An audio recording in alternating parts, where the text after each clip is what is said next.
Welcome back to the Unqualified for Space podcast with me, Michael Hodges. Today I have as my guest the president and founder of My Tesla Adventure and creator of the Starman comic series, Mr. Eli Burton. How you doing today, Eli? Welcome to the show. Hey, what's going on, man? It's good to be on the show virtually. Not that we had a choice in the matter, but it's a good thing. This is how we were going to be doing it anyway. Yeah, I mean, things are happening. We do what we can do, right? 100%. So I know we met actually for the first time out in Texas for the Fully Charged show. And we did. I think that was a really fun event. I think that was the last event I attended before everything started getting canceled. Yeah, that was a great time, man. I was really impressed with all the people that came. The Tesla community came out in full force. Yeah, it was interesting to see all the people there, but then also all the people that were hating on the panels that Gally and Ben and them were doing at that time. Do you remember there's a bunch of people in that auditorium and they're all just hating all over the panel there? I didn't catch that part. I love the panels. I was gonna say, I actually was impressed by the panels. So I don't know why people were hating. Gally knows this stuff. Yeah. Tim Dodd also had a great speech that he did on rockets and the climate. So that was really interesting to watch as well. But I love Tim. I love all of his content too. He's got a super awesome video coming out about, should NASA continue with the SLS or not? Yeah. And that one's going to be.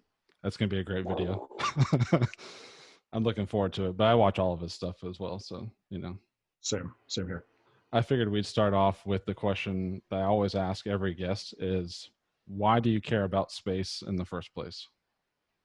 I mean, ever since I was I can remember, which is 2 years old, roughly. That's the first memories I still have. I still remember. I was always looking up. And then when I found out about astronauts and the Apollo program and the moon landing and that we had already done this before, it was oh my God, to me, space is, aside from it truly being the final frontier, humanity being able to make it off this planet and live off this planet will be the single greatest human accomplishment in our species and probably the most important one because it's the only one that really guarantees our survival as a species. Now, I think just on itself, though, the ability to go beyond and push the limits of our capabilities that's going to be required to do that on its own is freaking fantastic and awesome and going to drive technological revolutions that I love. So it all comes together for me. I love technology, and the space race is a driver of technology. And I think getting humanity out into other planets, living on Mars, having a moon base is so clearly the future and where we should have already been. So that's why actually on Real Life Starman's page, he describes himself as a space promoter. His mission is promoting the cause of making humanity a multi-planetary species. And that's kind of becoming my life mission. Well, that's a great mission to have. I'm right there with you. Anything and everything about space is, just the best thing in my point of view. So yeah, I've always been interested since I was a little kid. And the more we look out there, the more we learn about our very own planet here and the universe around us. So I hate when people are like, oh, why spend money on space? We should just use the money to feed the people on Earth. No. You could feed everybody on Earth for a couple days with the money that it would take to put humanity on Mars. I'm exaggerating a little bit here, but feeding people a day doesn't really do anything to change the delta for people's lives in a sustainable way. The technology developed to go to space and for a space colonization drastically improves life on Earth. In fact, the government's funding of NASA and other research programs around that has been actually one of the highest pieces of ROI for the American people and for the economy in general, because all the technologies that had large industrial applications that were developed as a result of investment in the space program. Yeah, I've had this discussion before with a lot of people, and most people actually don't realize all the technologies that came from space, like memory foam, certain batteries and applications for cell phones, like the processors and things. So, anything and everything you could probably think of has had some aspect to do with, research up in space. Yeah, there's a lot of tech that's going that way. Ventilation systems, there's all sorts of things that we've made improvements on that workforce space program. So I'd like to ask you brought up the, leaving the planet for interstellar travel, humanity to survive, those types of things. I've had this discussion with previous guests, and do you think that we should leave the planet for the sake of just leaving the planet for pure research purposes, or do you think it's purely a survival reason? Or is it I a mix think of both? we should be doing it for multiple reasons. I think the Hmm. research potential is amazing. I think for the sake of just having done it is worth Hmm. it on its own. But I think it has a true functional value, and that is at the moment we have no planet B. Hmm. If something happens on Earth, and eventually it will, something mega catastrophic will happen. And if we don't exist off this planet, we will not survive as a species. So, no, we need multiple human colonies on multiple human planets to shield our race and our species from eventually what will be an extinction event. Yeah, Asteroids have hit planets before, they've hit ours, yep. More times than we probably even know. I mean, they and probably we hit don't have before. defense Yeah. systems for them yet, not even close. No, like that line in was it Armageddon, where it's like it's a big ass sky, where you can't. It is a big ass sky, and there's a Yeah. lot of rocks out there. I mean, Jupiter does a great job, give it up to Jupiter for protecting us and being the only reason we're still around. But eventually, one's going to get Or even through. had the ability to spawn, right? Like if it wasn't for Jupiter, life probably could have never formed here. Yeah, we would never be what we are today without the planet being what it is, for sure. So, Starman. Some would say you know him very well, but that's up to interpretation. If you want to get in contact with him, that's something I may be able to help with. That'd be awesome. So is he the king of social distancing right now? A lot of people have made those comments about, Starman's been posting, he's on Mars, bored, just waiting for this to end. And yeah, I don't think you can get further away than sitting out there in the solar system. So yes, 100%. There's a 0% chance that Starman will be transporting the coronavirus. Yeah, he's got the king of hide and seek right now. He's got the trophy. Well, we know where he is, but he is super far away. Yep. I'm sure you've seen where'sroadster.com, so we know exactly Yep. where he is. But yeah, he's not anywhere in reach of this mess. Which honestly, somebody putting a piece out sometime after this ends, I'm kind of waiting because I don't really want to be insensitive while the crisis is going on. Mm-hmm.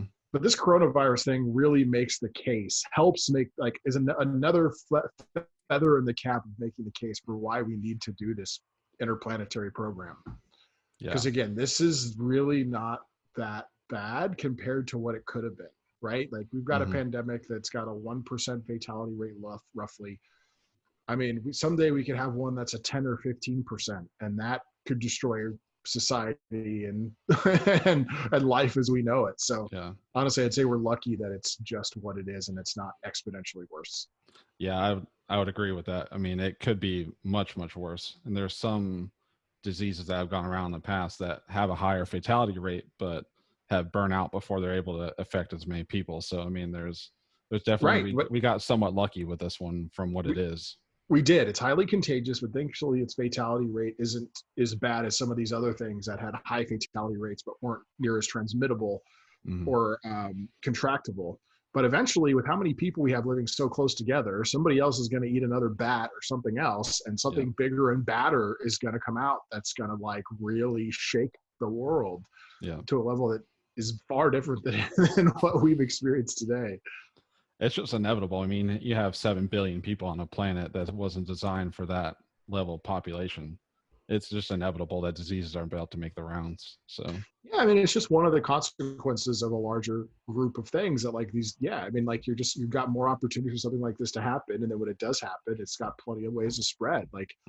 It's kind of just a consequence. And they estimate that we're going to peak it, from what I've seen, between 10 and 15 billion people before population starts to decline. So it's ripe for something like this. Yeah, and I've had, like we were just discussing, the whole interstellar and needing to be on different planets for survival. I've had the discussion, and people think that it's a fatalistic kind of view to think that we need life to is fatalistic. Exactly. Everything that ever lived has died. And I've seen a quote before that the reason why dinosaurs were extinct was because they didn't have a space program. I mean, at the very least, one day the sun will burn out and go supernova, right? Obviously, that's not a time scale that nobody cares about because they're talking 3 billion years. Yeah. But there's been extinction events on Earth that have wiped out other species. There are major, we could wipe ourselves out, right? There's enough thermonuclear weapons in the world that things could get real crazy and we could burn this thing to the ground. We have the capability through technology today. And that's not even close to what's coming once we really understand, once we get a lot better understanding quantum mechanics, which I think we're going to as a result of quantum computing. We're going to, like, I mean, the amount of energy we're pulling out, even when we split a hydrogen atom, is a fraction of the amount of energy in that matter. So once we get more efficient at converting energy or matter to pure energy, we'll have the ability to blow up. We'll be able to build Death Stars and crazy nonsense like that. Like eventually we will get there. It's physically possible. So, I mean, yeah, it is a bit fatalistic, but like life is fatalistic. Yeah, I don't get the fatalistic argument, because why would we wait till we have to do it to try to do it? Yeah, because here's the truth. You're going to die. I'm going to die. At some point, something really bad's going to happen that's going to wipe out a whole lot of this planet.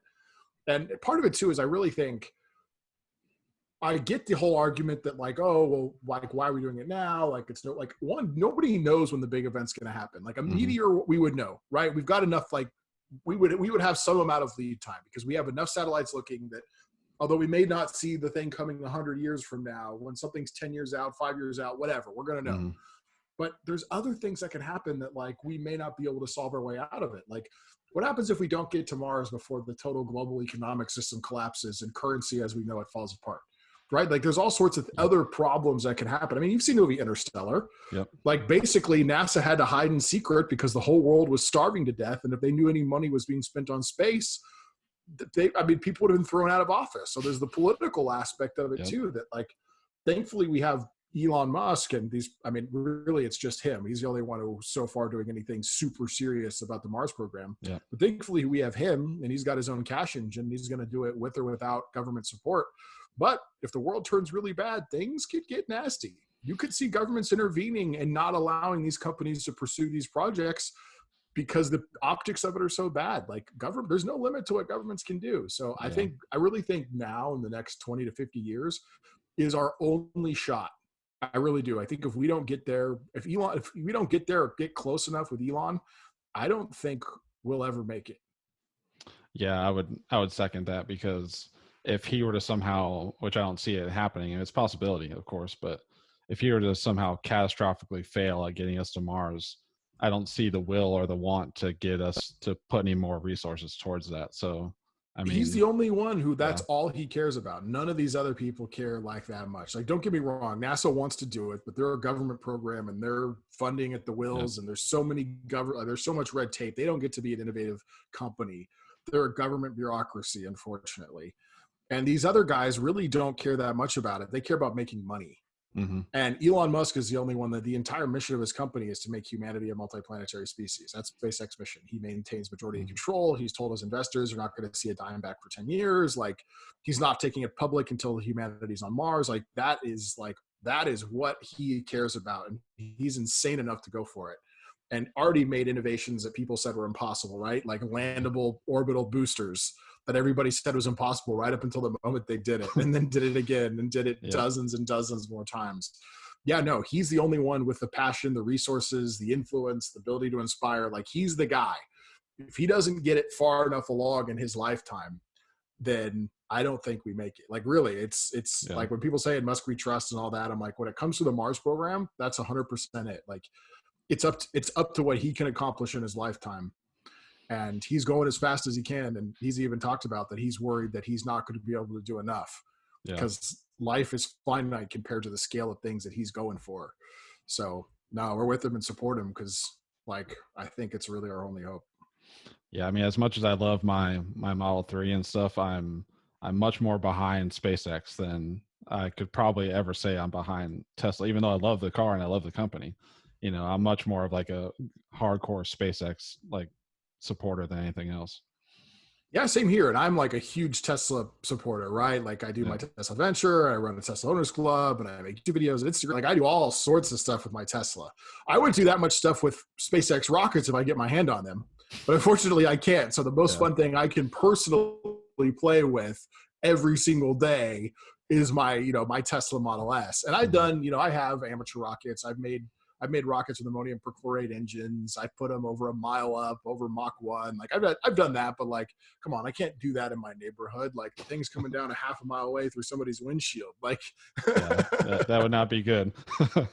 and besides, you're technically supposed to have some certifications to fly rockets at this type of altitude. So I will neither confirm nor deny my participation in these such activities. Hey, plead the fifth, right? Let's plead the fifth. Yeah, I don't know what you're talking about. So I know that you're a NASA alum. You got to do one of the NASA socials, but I don't think you got to stay for the launch, correct? Yeah. So like I debated, and like the launch didn't go the first day. I thought about staying for the second day, but I was like, man, with the winds that they're having, I'd have to pay a ton of money to change my flight. Like it just didn't make sense. And the launch did end up going off the next day. But to be honest, I really wasn't that sad about missing the launch. Don't get me wrong. The location was amazing. You're like as close as you could be on the causeway in Kennedy Space Center, the base property. So you're super close. I mean, we're so close that, you know, they tell us that, hey, if something goes wrong and there's an explosion, run to the bus immediately, because there will be chemical fallout from the blast that will get to us very fast and is very toxic. Like that's how close we were. So that was pretty cool. However, I've seen the Falcon Heavy, the Arabsat Falcon Heavy from top of Exploration Tower. I mean, I got to watch the boosters land like a mile away. Like, I mean, like I got to see Falcon Heavy, right? So like, I was like, missing a Falcon 9 really wasn't a huge deal. Yeah. But it would have been nice to see from that launch location. But I am going to go back. I'll go back for a future national social when those happen again. I'm definitely going to be on site for Starship demo. Hopefully I'll be on media. I've got some friends working to help me get that. But like, yeah, NASA social was really cool. And an amazing experience to network with other people who are big fans about space. Made a lot of good friends that trip. Yeah, was there anything that you got to see in your tour before that you didn't expect to be able to get into or anything like that? I mean, I would say of the tour, what kind of blew me away the most was going inside the VAB. That I mean, the photos do not do it justice. It's hard to appreciate how unbelievably big that thing is. Like even from the outside, from the inside, it's just like, oh my God, like they built a Saturn V rocket in here. Yeah, one of the biggest rockets humans have ever put together, and they just made it in the building. You know, it's pretty crazy. And we made it like 50, 60 years ago.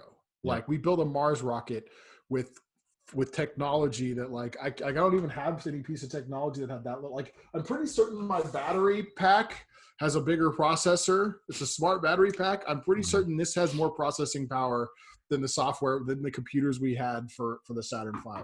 I will tell you what's really impressed me the most about the whole thing actually wasn't any of the behind the scenes stuff. The Kennedy Space Center Museum place.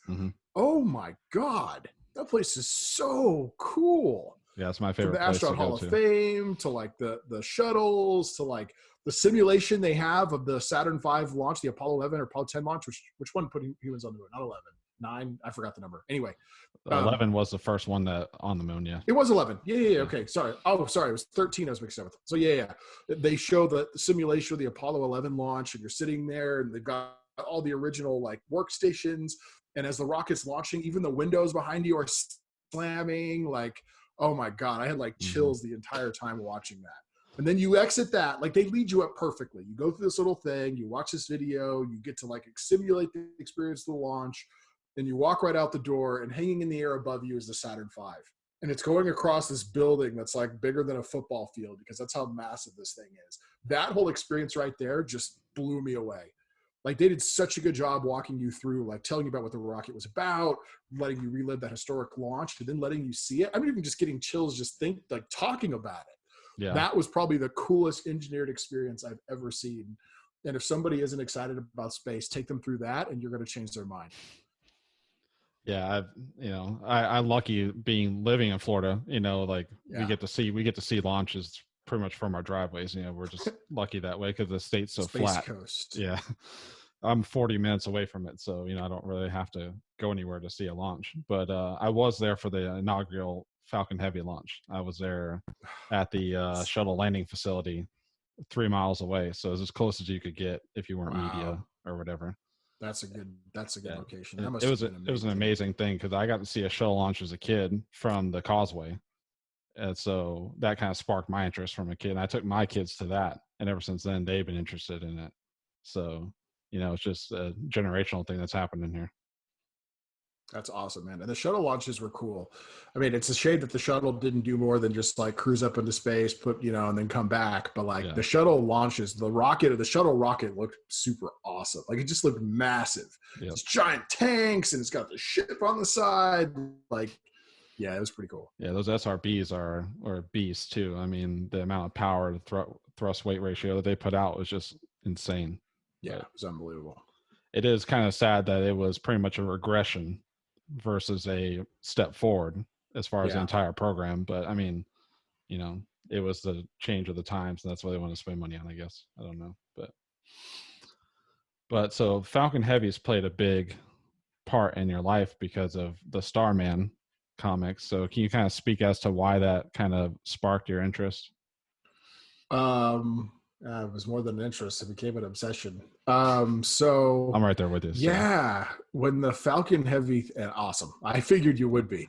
When the Falcon Heavy launch happened, I remember I still have videos like recording on my phone of my computer screen as I'm watching this. Cause I was live streaming it. I remember. Cause like for whatever reason, a lot of people didn't know what was happening. Man, like it was seriously the most amazing thing I've seen happen in space in my lifetime. And it was that moment where it was like, okay, this is really going to happen. Like I always, I always knew Elon wanted to do it and was going for it. But like seeing that, it was like, all right, we're going to do this. And it was such a perfect symbol of the future by like, I mean, think about it. There was like, a car made by one of the most amazing manufacturers ever, made by Elon Musk, this real life, Tony Stark Iron Man character puts his roadster into space with Starman inside, and they live stream it. And it was all synced up. So right on the live stream, as you blast out, it's to the chorus of Life on Mars. Like I was like, you just see Starman and his Tesla Roadster cruising past Earth. It was amazing because like showing that image, like anybody can imagine themselves there, being in that Roadster, being Starman. And I was like, what Elon did there was incredible. And I'm like, that is the symbol of the next space race. That when I saw that, that's when I knew the next space race was on. Like people, it'll be years before history looks back and sees that was the kind of the turning point moment.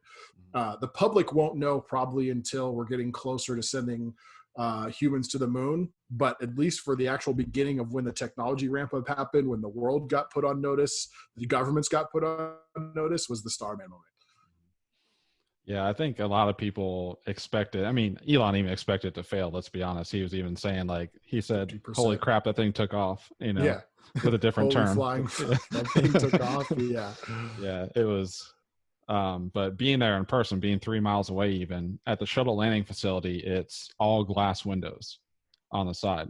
So when it was about to go off, because it got delayed for a while and then it finally went, they told us, okay, step away from the walls 20 feet because it might shatter the glass windows out. They had no idea as to the power of this. So it was just. The Falcon Heavy is very powerful too. Yeah. Largest operational rocket in the world currently. Yeah. So currently, till Starship starts flying. Yeah. And the amount of people that were out there and just like the sheer like joy and excitement you saw on people's face. I mean, you don't see people getting excited to go, pick up most cars. You don't see people jumping up and down to watch, their favorite TV show. It was just amazing the amount of joy it actually brought to people who were standing out there at the time. 11 out of 10. Even for me, not even being there live, watching it like just watching it. I went home so I could watch it, not be distracted from work. Yeah. To watch it, and there was tears running down my face at one point in that thing, especially when I'm watching the David Bowie shots with Starman up there, and then when the boosters land, it was like, oh my God, they just dual landed these boosters in tandem. Like I couldn't believe what I was seeing. You should have. I wish you could have been there for that first one because the amount of people that were like screaming for like as they were going down, it was just crazy. I mean, there was literally probably 100 people in the area that I was in, just scream at the top of their lungs, But as you remember though, that one got pushed back and pushed. Like that thing had like 8 weeks of pushbacks, not even for weather necessarily, mostly technical. Yeah. And then once they got all the technical figured out, there was weather, and then they had a technical like that. I mean, talk about unpredictable. The demo launch of an experimental rocket, like for Starship. once they get serious, I can just stay there and camp out now because like I'm now doing this full time. Yep. Which works out because I probably would have been unemployed anyway now thanks to the coronavirus. Yeah. But so I'm not doing this full time. So like I'll just get a cheap hotel. I'll hang out, catch up with people I know in Florida. Like I will just stay there for a month if that's what it takes for Starship. Like I can do that now. I couldn't do that before. My job wasn't you had exactly obligations to work remote for a month on the beach in Miami. Yeah, I'll definitely be out there as well. So maybe I'll be seeing you out there. Well, hopefully I'll be seeing you out there. We'll have to hang out, man. Yeah. So you talked about why that was such a big kind of change in your life. So what about the Starman in particular character inspired the comic series? Like what made you want to decide that? So I was sitting with my best friend at a bar. We were at our favorite place. We go get old fashions. We were catching up after it. And like, this is about 5 days after the launch. And pretty much like after the launch, like I was just obsessed. It's like the only thing I was thinking about. So I was just like, my mind was totally blown. When they talk about the, like, a mind that's been expanded will never return to the same shape again type of thing. That was one of those moments where it was just like, and I'm sitting there with my friend and I'm like, man, Starman is all of the makings of a real life superhero character.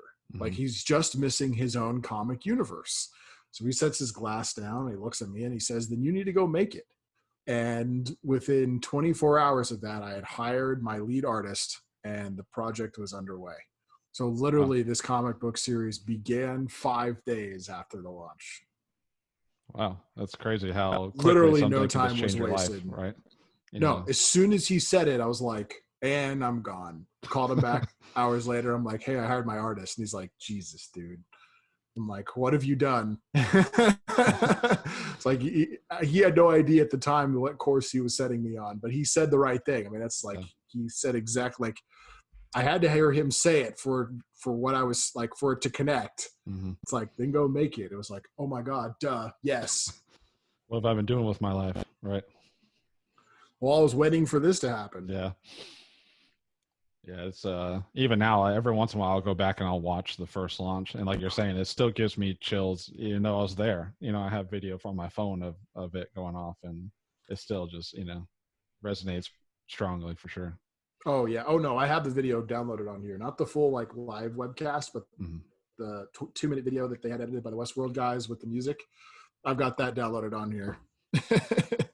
A lot of people don't know that shot of the Earth with the whole Bowie song, that was actually choreographed so that would do that perfectly at that time. A lot of people after the launch, I was reading that they just thought it was an anomaly. I was like, no, everything was engineered. Are you kidding? It was all of it. The booster pads, landing pads, like all of that was engineering perfection.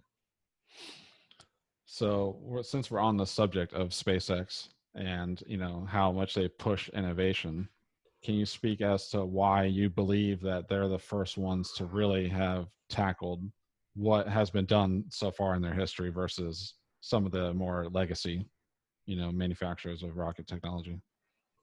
Legacy manufacturers are really not interested in what SpaceX is, and SpaceX trying to put as much mass into orbit for as low cost as possible and figure out how to make an assembly line so they can have a fleet of 1,000 rocket starships. Like they're going to be the railroad of space. Like anybody who wants to put anything to space in a few years is going to be going through SpaceX. They're going to have effectively a monopoly on putting things into space because they're going to be able to put so much up there. They're going to be able to do it so cheaply versus legacy manufacturers have this cost basis where they're allowed to make, 10% plus the what it costs them. So like their entire incentive is for the projects to be more expensive. Plus they're stuck in this old mindset that like, they have all these different protocols around, they have to use space grade hardware, which makes things more expensive. They're just living in this old mindset that doesn't involve being truly innovative and being super safe, but also being super expensive. And they talk about, reliability. It's like, I'm sorry, SpaceX's rockets are more reliable than anything else out there. So that goes out the window. Like I've heard that argument before when people compare about the SLS. It's like, whoa, we have to have a system we know isn't going to fail. Well, first of all, no system isn't going to fail ever. Yeah. 2, you've got to look at reliability over time. And SpaceX has proven it, well proven it. I mean, they're flying reusable boosters Yeah. and proving it. And they're flying reusable boosters for customers. So, I mean, their whole mindset is different than the rest of the industry. The rest of the space industry did not look at this and say, how do we make this cheaper, better, faster? Yeah. I mean, the Merlin engine just had its first burnout in like 1,000, you know, tests and the actual launches of the engine. So that's a pretty good ratio. I mean, it was 100%, but now it's like 99.9984 or something to that. But, Yep. I mean, that's good odds to me in comparison. And these were reused engines. Yeah, they were. Yeah. Why other people are like throwing orbital boosters in the air, the boosters are gone, like all these different things. And SpaceX is even catching the dang fairing. Like their whole idea, like Elon's like, well, we're just letting money burn up. How about we don't do that? How about we save that money? And like again, how many years now has it been since SpaceX landed their first booster and no one else is even close? Yeah, 2015 was the first time. 2015. Yeah. So it's 5 years ago now. SpaceX landed their first orbital booster. Nobody else is close. I don't even see anybody else testing landing orbital boosters. And I'm sorry, guys, what Blue Horizon is doing with their suborbital thing, that is not the same as landing an orbital booster, not even remotely. No, it's not even the speed and sheer velocity that it comes in from orbital launches is a completely different thing. So completely different pressures. Like it's a whole different kit and caboodle.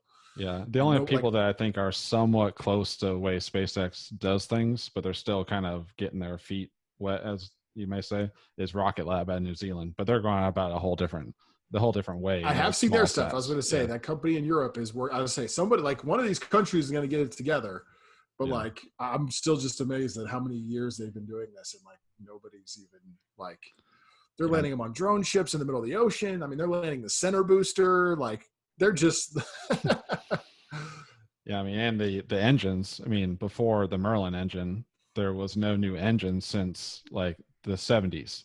You know, like why did it take 30 years for someone to be like, well, let's try and remake an engine and make it more cost effective? You know, because nobody was trying to make space flight more cost effective. Yeah, there was no economic incentive to do so. He's opening up entirely new markets. Yeah, cost plus contracting. It was all government. Like, you know, we're now hitting a place too that the game has just changed, and like so many of these old boys are dead.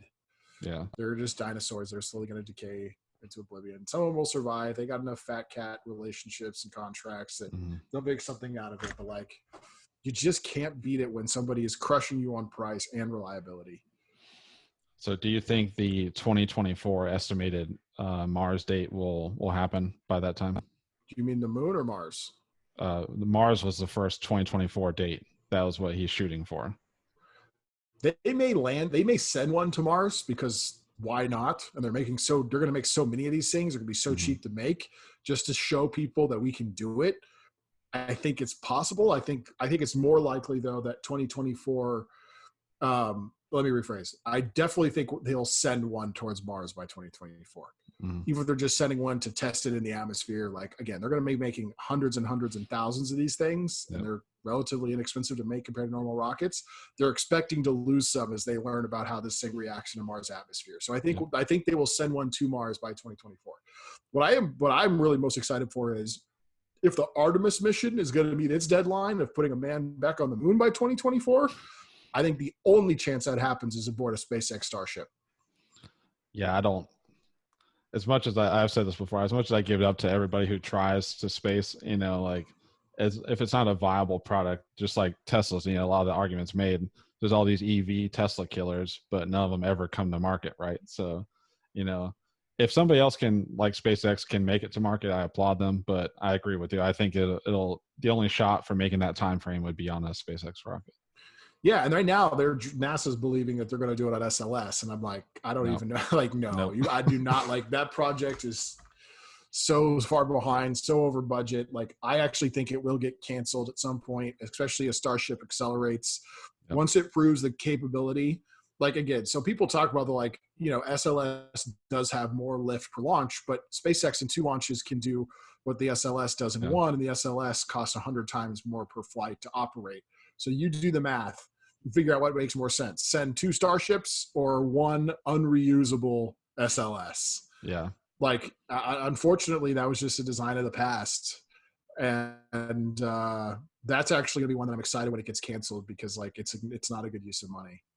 Yeah, I think the I'm funding gonna for that I'm should be gonna put be into other unpopular programs. with some people for this, and I hope people at NASA aren't listening because I won't get invited back to anything. But like, I mean, yeah, it's just reality. I mean, you spend, what was it, $300 million on a launch tower the other day that they put out for one tower, and you're yeah. like, come on, guys. I mean, I don't know exactly what a regular tower would cost to fabricate, but I don't Three picture it being hundred million? $300 million for one of them. No, that's insane. Yeah, I mean, it's just a giant trellis basically with some ladder wells or maybe some elevators in it. Like, how does that cost $300 million? But again, that's just the whole cost plus thing. Yep, 100%. But yeah, I think that, like we were saying, that I think they will make the 2024 date, but I think it'll be a research mission to see how it gets there. Test Yeah, mission, test flight. Yeah, how it does it in the atmosphere. That I mean, that rocket they're not going to be trying to send back. They'll probably try and put it through the atmosphere and land it, which if they do land, will be amazing. yeah, But ideally, it fails the first time, so they learn something. because people don't understand how hard it is to actually land on Mars. Because I think it's like 50% of the craft that we've sent there have not made it through the landing No, it's process. got a completely So different atmosphere. yeah, Like, yeah, no, landing on Mars is extremely difficult. yeah, the speed alone that we come into the atmosphere, and with a very thin one to not slow us down, it's extremely hard to get to that velocity where you are safely landing. But that's a lot of math, and generally people don't dig that far into things like that. But No, I'm a SpaceX will space figure it out. nerd, so I do that. But so the big question is, we're both, a parent, we both have kids. Would you go to space if you had the opportunity? I'm going to go to space in my lifetime for sure. I'm never going to go to Mars. I have no desire to go to Mars because I love my comfortable ass life on Earth. I love my Tesla. I love all the amazing, I love the internet. I love video games. And when you go to Mars, it's going to be Oregon Trail 2.0. And even worse because the atmosphere doesn't have oxygen that you can breathe. And there's radiation. And it's a planet that is literally not like your life, like human life was not made for, and the planet has not yet been adapted to.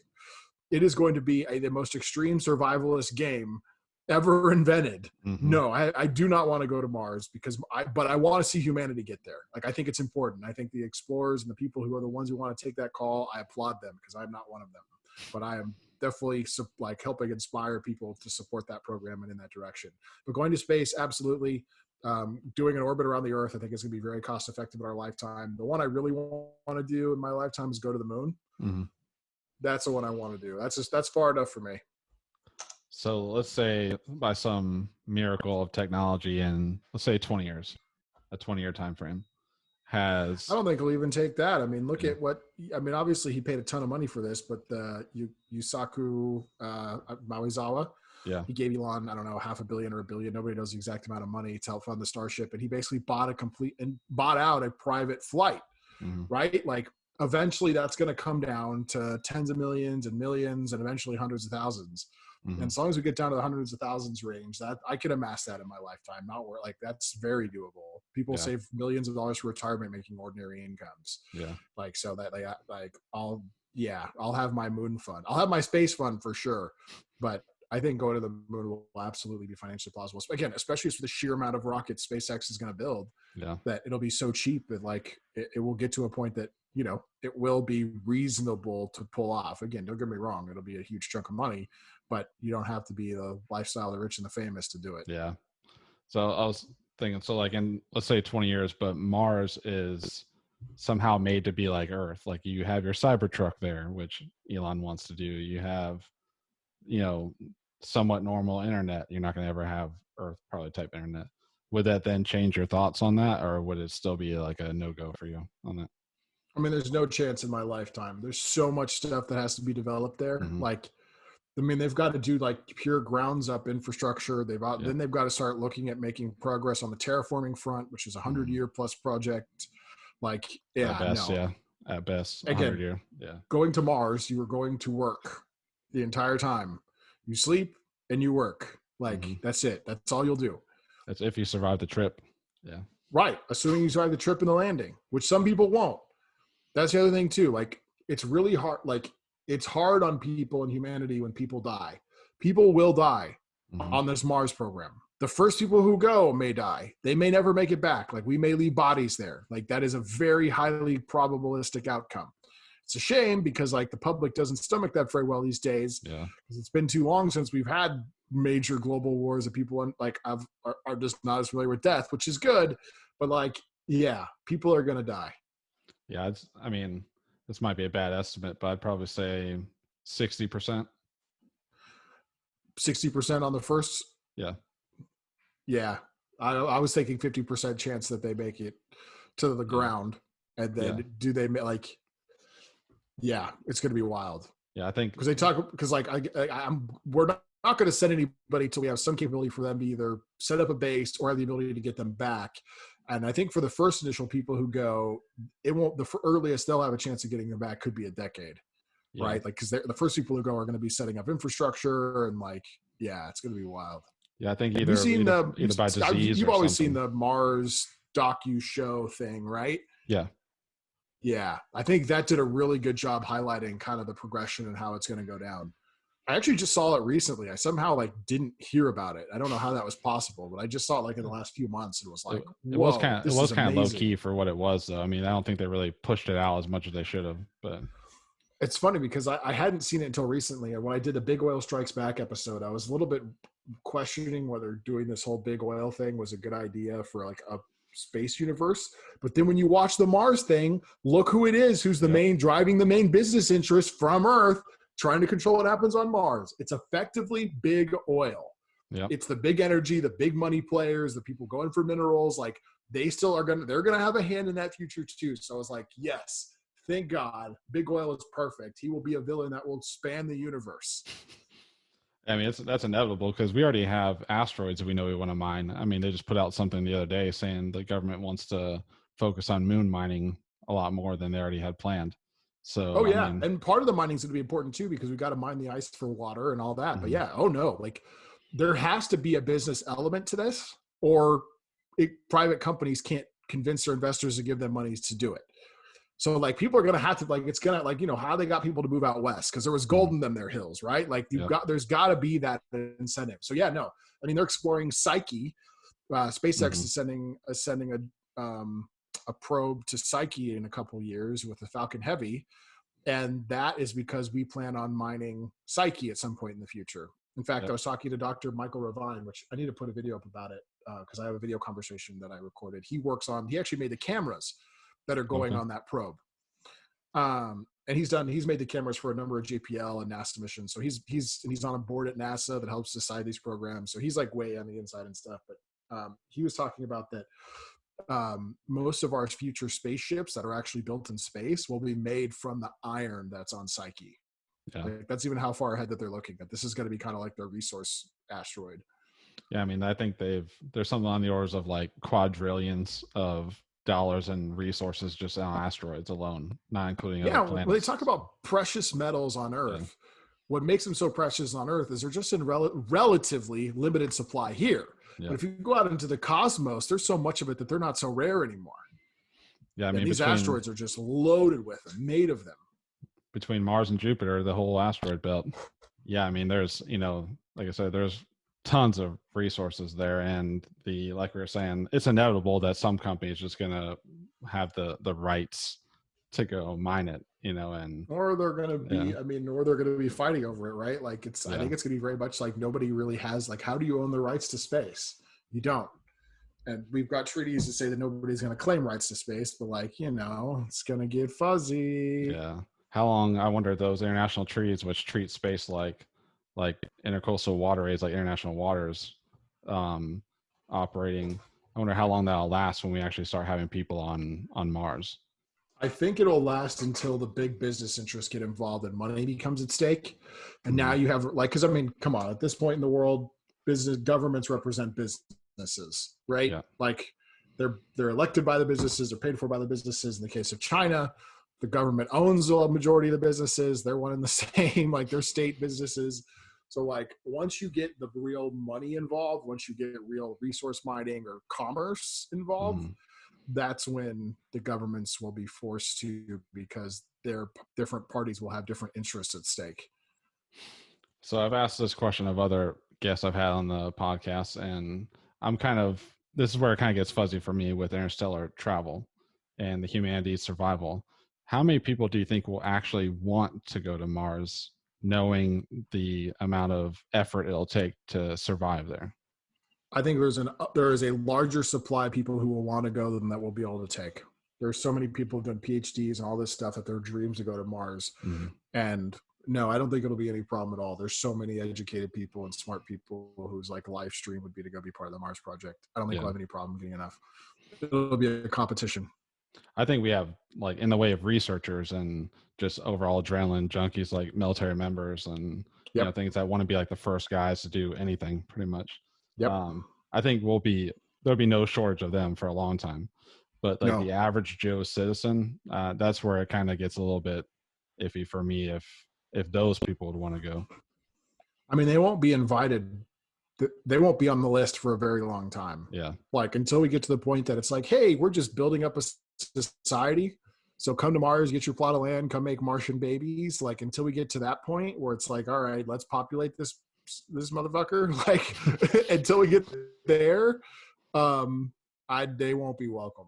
We need people who are generalists and have specialties, but also are generalists and engineers. Like everybody there is going to have some technical expertise that helps the project survive. There won't be anybody who doesn't have something of expertise to contribute. It's going to be masters and PhDs only. Yeah. Until we get to the point where it's like, okay, we're ready to populate this planet. And that I mean, the later that comes, the better, because like initially we'll effectively have a technocracy, right? It's gonna be a bunch of like everybody on the planet. It's gonna be super educated. Like, you know, things will be done a lot better than they are here on Earth, right? Like on Earth, we've had like a war against science. We've had the media and different media outlets trying to convince people not to believe science. And not to believe like the climate is changing. Like we've done so many things to convince people to not believe science because of political gain, that our politics here are a mess. When you get to Mars, it'll be quite a while. Like until you bring in the average person and you only have these PhD educated level people, it'll be very differently run. I mean, science will rule the day, which I find exciting. It's kind of sad when a pandemic teaches people that climate and humans affecting climate is real. You know, that's a sad day in my opinion, but you know, sometimes I guess it takes things like that for people to understand. It does when there's large forces and large amounts of money at play, convincing people that none of these things are true. Yeah. And, you know, LA, like, I don't know how far. Do you live in LA or is it outside? No, I live in Northern California. Okay. I mean, LA is the first time in like 20 years you can see like the cityscape from, you know, like the hills. Because cars are barely driving. Yeah. And it's just ridiculous that people prior to this would fight you pretty much like face to face if they could about climate change, and now people are like, oh yeah, well maybe they were right the whole time. Well, this is a pollution, like the pollution one drives me crazy because it's like, you breathe this air too, you dummy. It's like not polluting the air we breathe is good for everyone who breathes it. Yep. Anyway. Yeah, but so I figured we could kind of finalize this with a question here, and that is, if you couldn't follow SpaceX, let's say SpaceX was not a thing, it hadn't ever been started by Elon, he only did Tesla, would there be a company that you would be the next one to follow after them? No. Everybody else is kind of just, like, in your opinion, subpar? I mean, initially, Virgin Galactic is fun. They're not really doing anything major, right? They're just making some small boosters. They're going to do some satellites. Like, they're not even pretending like they're trying to build a moon program. Mm-hmm. But initially, Blue Origin, Jeff Bezos came out and made it sound like he was really going to be a driver of the next space race. And then, he also announced his motto of Gratium Faucier, which is basically the opposite of progress. We're going to go ferociously, but carefully.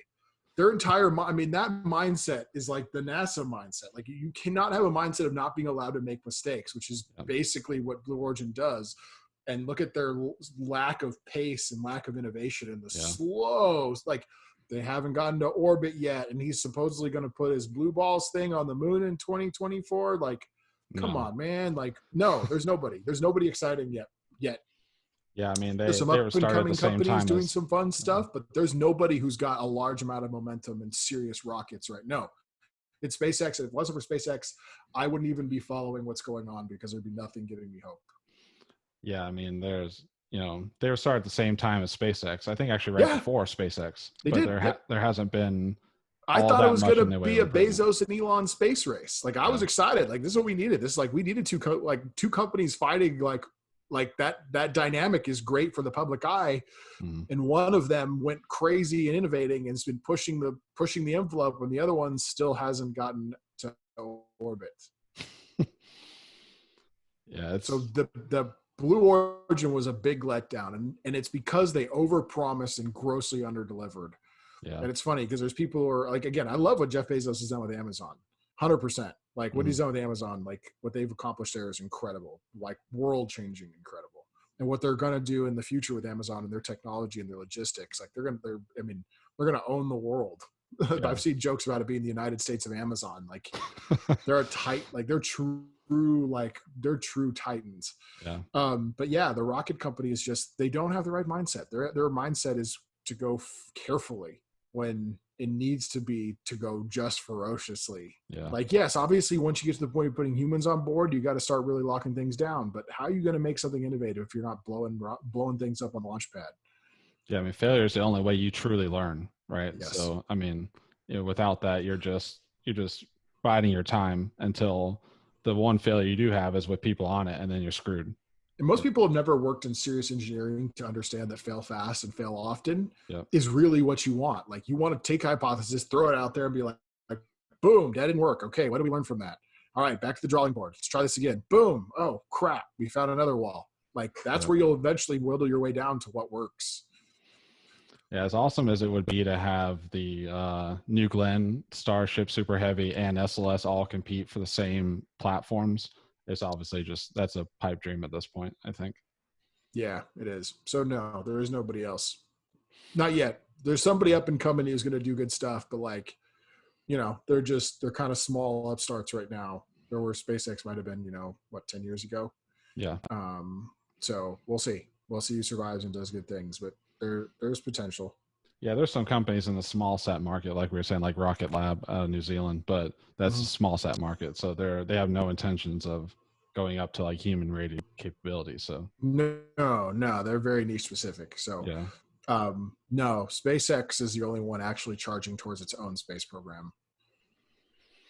Yeah, it's an exciting future as long as things happen the way we see they're going to happen, which I don't have any doubt why they wouldn't. So hopefully progress will continue, and then we'll just we'll go from there. Yeah, I agree. So, is there anything that we can finish this up? Is there anything that we can look forward to? Excuse me, coming from you? Do you have anything that we should be on the lookout for? Oh, actually, just released because everybody's stuck at home on quarantine. I just released a free downloadable coloring book. Mm-hmm. If you go to starmancoloringbook.com, it's a free downloadable, and it's a bunch of the actual pages from episode 1 that have been like with the color removed and the detailing adjusted a bit, so you could actually do it as a coloring book. Mm-hmm. So I'm giving that away. That's a free download. So if you got kids, you like to color. I've colored it myself several times. That's a fun thing. But episode 3 of the Adventures of Starman is in the works. We finished coloring the first 12 pages. It's going to be a 2-part episode. Okay. Because the full story is like 80 pages, and you can't fit that into one issue. So It's going to be 2 44-page issues to tell this one next story. And it's going to be insane. It is going to be absolutely insane. Our friend Tim Dodd, Everyday Astronaut, makes an appearance in it. Awesome. Starman's doing some stuff in space. You're going to meet some new characters. Again, I don't want to say any specifics. I want to leave some surprises, but this episode is literally out of this world, and by far the greatest work we've produced, exponentially better than anything we've done before. So if you've liked our existing work, get ready for this, because this is going to be bananas. I definitely look forward to reading it because the other ones were awesome. So, that's, if the first 2 I imagine were good, then, I can't see this being any worse than that. So this one is like a movie. This one is ready for this comic. Again, all of our comics are kind of all of the episodes have kind of been done that way, but this one especially, we're writing the scenes as if they're scenes for a movie. Then we get with our with our illustrator, who he's also a storyboard artist. Okay. On top of being an illustrator, and he really understands like cinematography. So when I'll read the scenes to him, he'll be like, "Dude, this isn't a movie." And I'm like, "I know, that's what I hired you for." Because you turn it into like this movie scenes I have in my head to the actual pages in the book. So like one of the cool things too for this episode is we did a bit of an animation for episode 2, right? We animated like the first 8 pages. And well, for this time, once we finish the whole episode, we're going to make a full on like movie trailer for it. Oh, wow. Like action, high pace, voiceover, all of it, and actually make it like a suspenseful trailer about the episode. And when you see some of the elements that are in this episode, you'll see why. But yeah, no, like I think this is the episode that will eventually become like a real life movie. Because my real big goal for this thing, the 20-year goal, 10-year goal, whatever, is there be a Starman movie. And I think this is the episode that it's going to happen. Well, anything I can do to help further that goal, feel free to always reach out for that, because I'm always willing to help. So thanks, brother. I appreciate it. It is a mountain of a project to do, and doing something like this at low volume, it's very expensive. And again, I appreciate everyone's support who's bought it. And we're going to continue to make an amazing product and be worth your investment. The collector's ones, episode 1, so I don't know if a lot of people know that, but like episode 1, there's only going to ever be 5,000 copies, and they're all numbered. And once they're gone, that's it. There will never be a reprint. And these will eventually be serious collector's items. We actually just had some copies CGC graded. I got some that are mint condition. Oh, I'm actually going to do a giveaway. I got issue with the serial number 420. I got it graded, so it's in the hard plastic. And I'm going to do a giveaway of that coming up here soon. That'd be awesome, especially since we're on the eve of it. So, Yep. We're coming up. So you also have a YouTube channel and a podcast. If you could just speak real quickly to that so people know where to find you.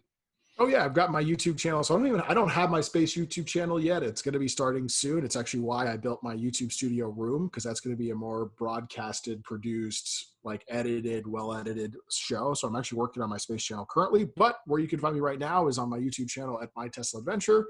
You can also find me personally. I'm most active on Instagram at My Tesla Adventure, and Twitter under my name, which is Eli Burton, Eli Burton _.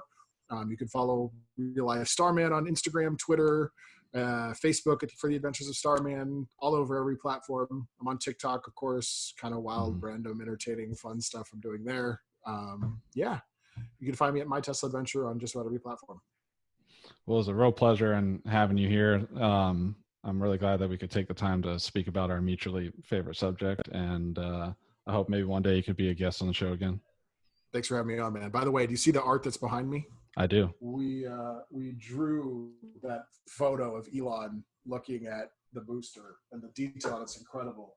Yeah, that's pretty awesome. Over here behind me. So I do a thing every year on the anniversary of the Falcon Heavy launch. We create a limited edition poster, and it's the year of Starman. So we're year 2 in the age of Starman. Okay. It's basically like the ADBC thing, except for it's before and after Starman. So we're year 2 in the age of Starman. So what this one does is it kind of highlights everything big that SpaceX did in the last year. So the Starhopper T-ship kettle flight, the parachute test of Crew Dragon, the RabSat, and then if you see, it's hard to see the photo, but in Starman's reflection is the unveil of the Starship. So we didn't want to show it flying because it didn't fly yet, but we kind of show it looking to the future by being reflected in Starman's visor. So yeah, you can kind of see it there a little bit. So I'm super excited for next year's, for what's going to happen this year, because I know my poster next year is going to have the Starship coming up. That's going to be awesome, man. I look forward to seeing it for sure. Well, thanks so much for having me on your show, man. This has been a lot of fun. I'm glad we were able to make this happen. I told you if you did this, I'd come on your show. So I made good. Yep. I definitely appreciate it, man. Man, I love it. I love doing this. I feel like we just geeked out about space for an hour. Yeah, we did. So